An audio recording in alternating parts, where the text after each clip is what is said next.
Capítulo: Ecumenismo. Third, el escándalo de la división. Pasados los momentos de las pasiones, todos los cristianos, católicos, ortodoxos y protestantes empezaron a tomar conciencia del grave escándalo representado por la división. Donde este escándalo se hizo más patente fue en las misiones.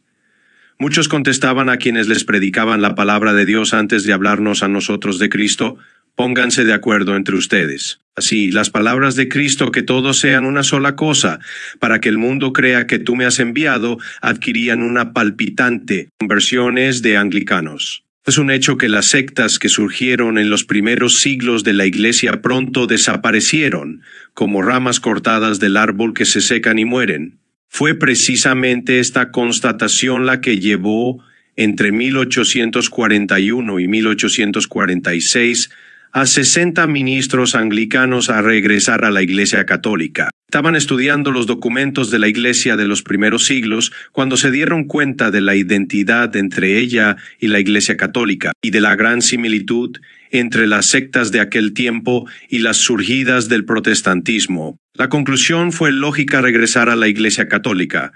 Poco después, en 1847, le tocó el turno al investigador y pastor anglicano Juan Enrique, quien se convirtió al catolicismo junto con 22 ministros y 11 profesores de las universidades de Oxford y Cambridge. Estos destacan las figuras del padre C.W. Faber, gran escritor inglés, y de Enrique Eduardo Manning, quien era arzobispo protestante de Westminster y tras la muerte de su esposa pasó al catolicismo. Se hizo sacerdote y llegó a ser cardenal como el mismo Newman. Este flujo de ministros anglicanos hacia la Iglesia Católica nunca se interrumpió.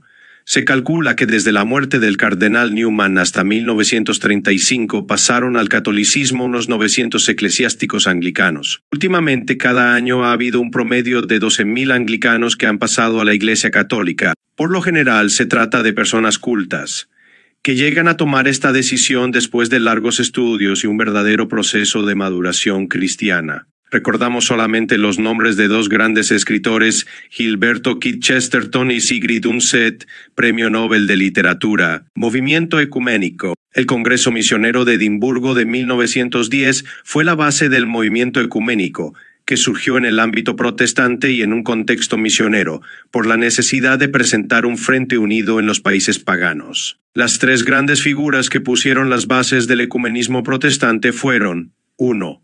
Carlos Brent, episcopaliano canadiense, con experiencia misionera en Filipinas. En 1927 reunió en Lausana una conferencia que dio origen al movimiento Fe y Constitución, cuyo objetivo era unificar la doctrina. 2.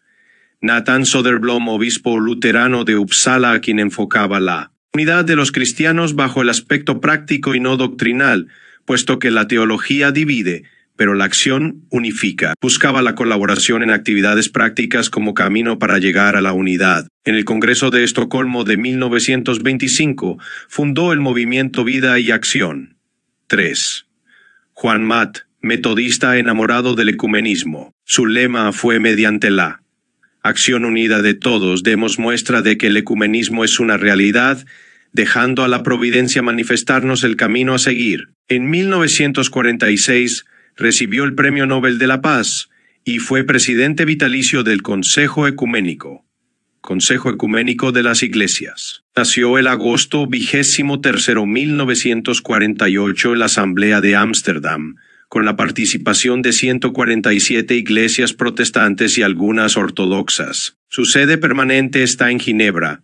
Tiene reuniones cada 6 años y está encabezado por un presidente vitalicio y 6 presidentes efectivos. No es una superiglesia ni representa a la Iglesia Universal. Quiere ser un órgano de la unidad.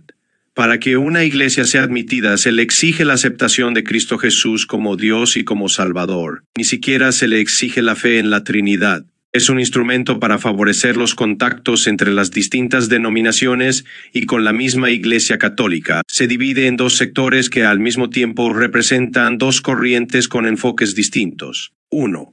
Fe y Constitución se dedica a los estudios teológicos y representa el ala conservadora. 2.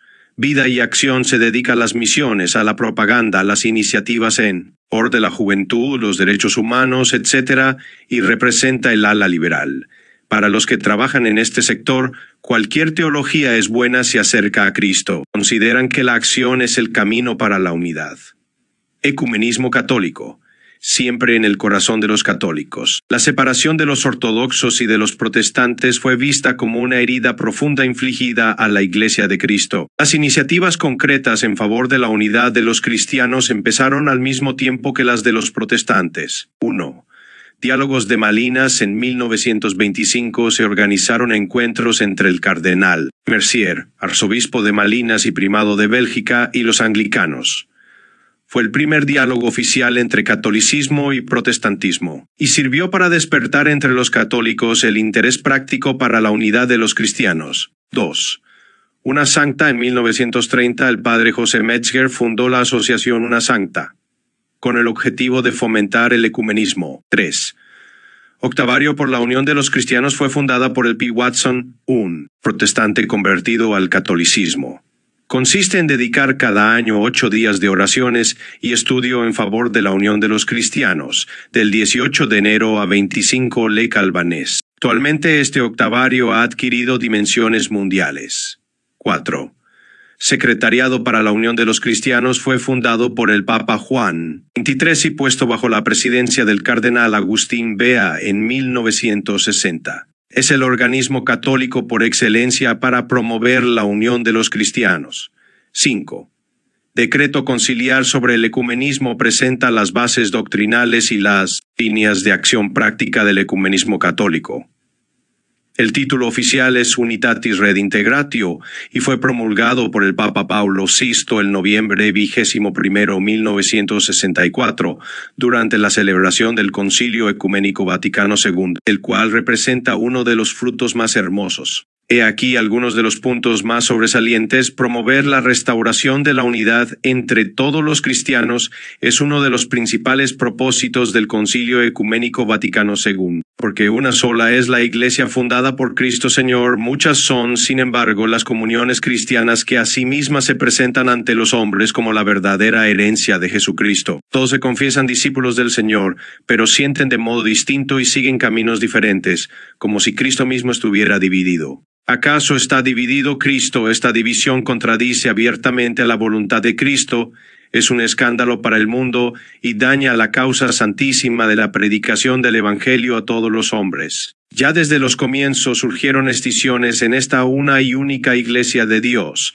porque antes de todo, cuando os reunís como Iglesia, oigo que hay entre vosotros divisiones y en parte lo creo, las cuales reprueba gravemente el apóstol como condenables.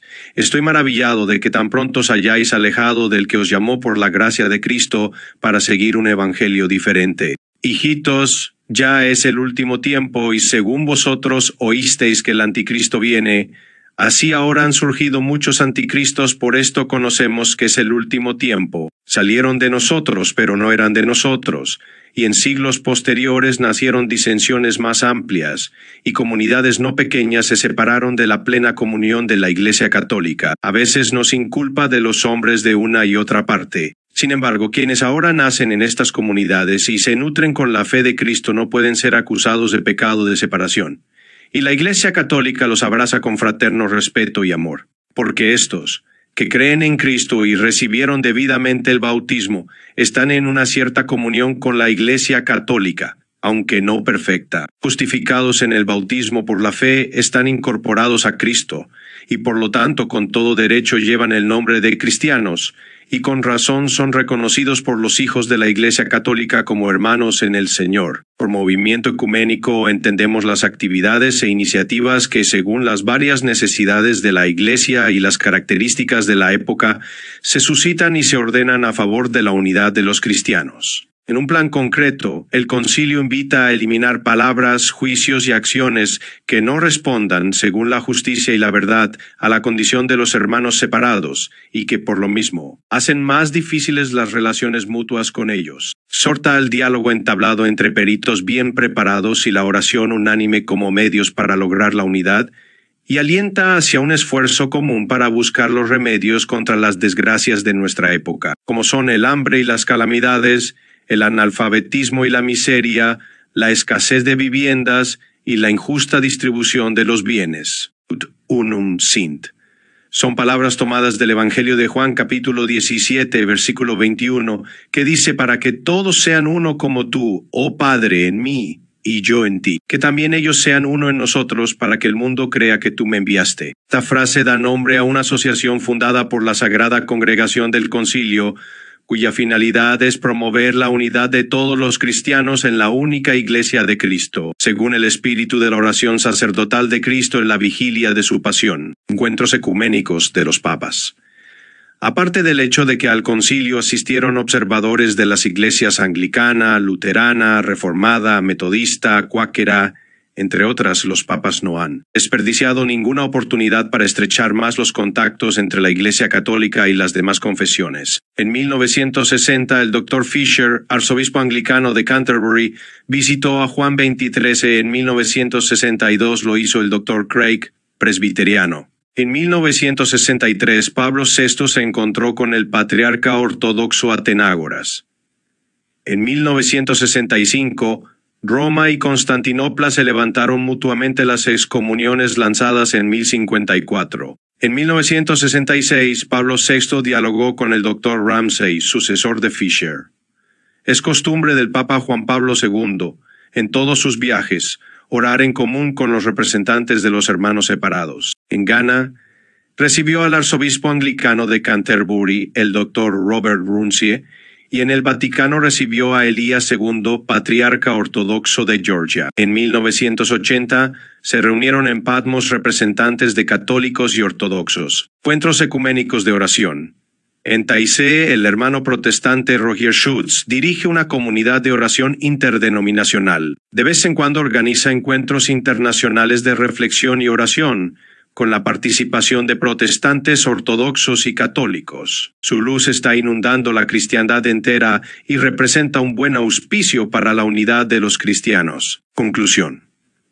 La unidad de los cristianos es el gran sueño de Cristo, como lo expresa el Evangelio de Juan capítulo 17, versículo 21, que dice: para que todos sean uno como tú, oh Padre, en mí y yo en ti, que también ellos sean uno en nosotros, para que el mundo crea que tú me enviaste, y hay que luchar para lograrlo. Pero ahora, en América Latina y en el mundo entero, existe un gran peligro que nos acecha las sectas. Es necesario que nos organicemos para hacerles frente, aclarando nuestra identidad católica y dando una respuesta acertada a sus injustos ataques. Ecumenismo y defensa de la fe representan dos aspectos del mismo problema, el problema de la división. El primero sirve para apagar el incendio, el segundo para prevenirlo, que todos sean uno. El Papa Juan Pablo II, en su encíclica Ut Unum Sint, publicada el mayo 25, 1995, menciona: superando las incomprensiones ancestrales, los malentendidos y prejuicios de los unos contra los otros, la inercia, la indiferencia y el insuficiente conocimiento recíproco. El Papa invita a todos los cristianos a luchar para hacer realidad el sueño de Jesús, para que todos sean uno, como lo expresa el Evangelio de Juan capítulo 17, versículo 21, para que todos sean uno como tú, oh Padre, en mí y yo en ti, que también ellos sean uno en nosotros, para que el mundo crea que tú me enviaste, haciendo visible aquella unidad profunda que ya existe entre todos y que a lo largo de los siglos se ha manifestado esencialmente mediante el testimonio del martirio, presente en muchas confesiones cristianas. Ut Unum Sint 84. Esta unidad que el Señor dio a su Iglesia y en la cual quiere abrazar a todos, no es accesoria, sino que está en el centro mismo de su obra. Creer en Cristo significa querer la unidad significa querer la Iglesia significa querer la comunión de gracia que corresponde al designio del Padre desde toda la eternidad, sin desconocer el hecho de que también en otras comunidades cristianas existen muchos elementos de santificación. Y de verdad, el Papa recalca lo que ya fue solemnemente declarado en el Concilio Ecuménico Vaticano II, es decir, que la Iglesia de Cristo subsiste en la Iglesia Católica, gobernada por el sucesor de Pedro y por los obispos en comunión con él. En ella existe la plenitud de la verdad y de los medios de salvación, presentes en las otras comunidades sin esta plenitud. Por lo tanto, se hace urgente una sincera conversión interior a nivel personal o comunitario. No hay verdadero ecumenismo sin conversión interior. Otra actitud importante es la adhesión común al contenido íntegro de la fe revelada. En materia de fe, una solución de compromiso está en contradicción con Dios, que es la verdad. El mismo Jesucristo, que es el camino, la verdad y la vida, según el Evangelio de Juan capítulo 14, versículo 6, Jesús le dijo: Yo soy el camino, y la verdad y la vida. Nadie viene al Padre sino por mí. ¿Quién consideraría legítima una reconciliación lograda a costa de la verdad? Para hacer más cercano el día de la reconciliación no hay que olvidar la oración. Cuando los cristianos rezan juntos, la meta de la unidad aparece cercana. Y con la oración, el diálogo ecuménico, a nivel de Santa Sede, conferencias episcopales y diócesis, entre expertos de ambas partes, y la colaboración práctica en los diversos ámbitos, pastoral, cultural, social, e incluso en el testimonio del mensaje del Evangelio. Sin duda, la carta encíclica del Papa Juan Pablo II, Ut Unum Sint, representa un enorme adelanto en el camino del ecumenismo. Evidentemente se refiere a las comunidades ortodoxas que se apartaron de Roma en el año 1054 y a los protestantes que surgieron a raíz de la Reforma en el año 1521. En este documento no se habla del fenómeno de las sectas, que con su proselitismo agresivo representan la otra cara de la medalla. Se trata de dos fenómenos completamente diferentes, que necesitan una atención diferente. Confundir los dos fenómenos puede causar un enorme daño a la causa de la unidad, que es precisamente lo que se pretende con el ecumenismo.